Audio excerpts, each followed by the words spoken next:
Do you ever feel productive, yet isolated with your team working remotely? I want to share with you the simple ways to create belonging within remote teams. Hey, I'm Najeeb from Teamland. So by now, everyone's used to working remotely, and we're kind of in our second inning of remote work. We have 80 plus people on a Zoom call, yet we feel isolated. And the loneliness aspect happens for a lot of people. The question is, how do we get your remote team to feel more connected than ever before?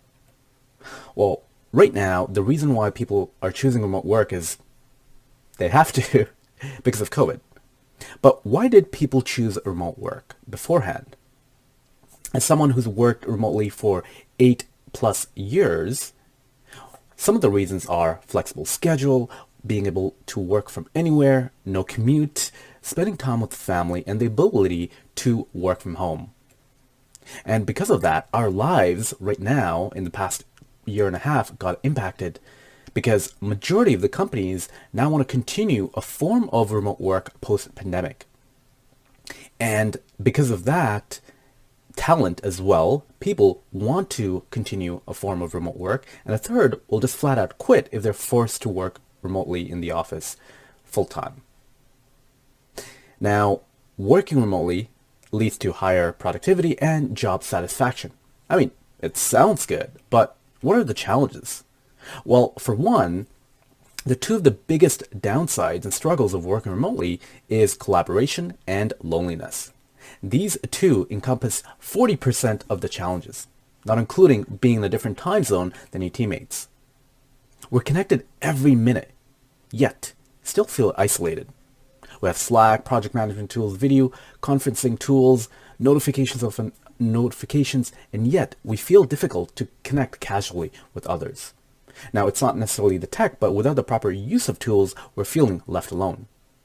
Now, managers don't have it easy as well. When asked, managers what they struggle with, 70% struggle with maintaining company culture and team cohesiveness. So, what do we do? Well, first thing, the bad news first is that creating belonging isn't a one and done activity. In fact, it's like farming or working out. Now, the good news is that just like working out, it takes time, but there are also different ways of doing so. If you look at the 4 stages of a team, forming, storming, norming, and performing, you want to address each aspect differently.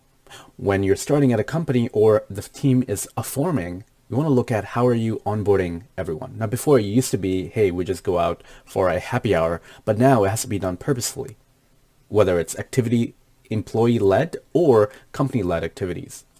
Now, when it comes from storming, it's conflict resolution that impacts belonging. And it's related to having empathy and understanding, whether it's coming from the manager or the HR. Now, when it comes to norming, the other aspect of norming is cooperation, entertainment, deepening relationships. Now, these can happen both synchronously and asynchronously. And by creating shared experiences through activities, that is what creates bonds, whether it's something as simple as playing trivia or doing a virtual escape room. But keep in mind, they're not all the same. You want to make sure that it's truly what builds trust when spending time when it's done effectively. Now, lastly, performing, and this is where motivation, recognition, self-fulfillment comes into play. And these are balance of both intrinsic and extrinsic. If these are not looked after, it can lead to burnout. And this is where giving praise, affirmation, rewards helps, but not on the surface level, on the deep down aspect. One of the interesting quotes that I heard from one of the events that we've hosted is, I like this party because there's no pressure to drink or dance or dress up. We have to realize that we're all in this shared struggle, yet we have to make it work uniquely for each employee. Whether it's a virtual cooking class, a yoga meditation, or a weekly games night, there are a lot of options. But what do you do? I get this question from a lot of managers. What team building activity should I do?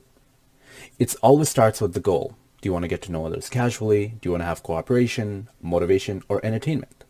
Once you know that, you can figure out other options.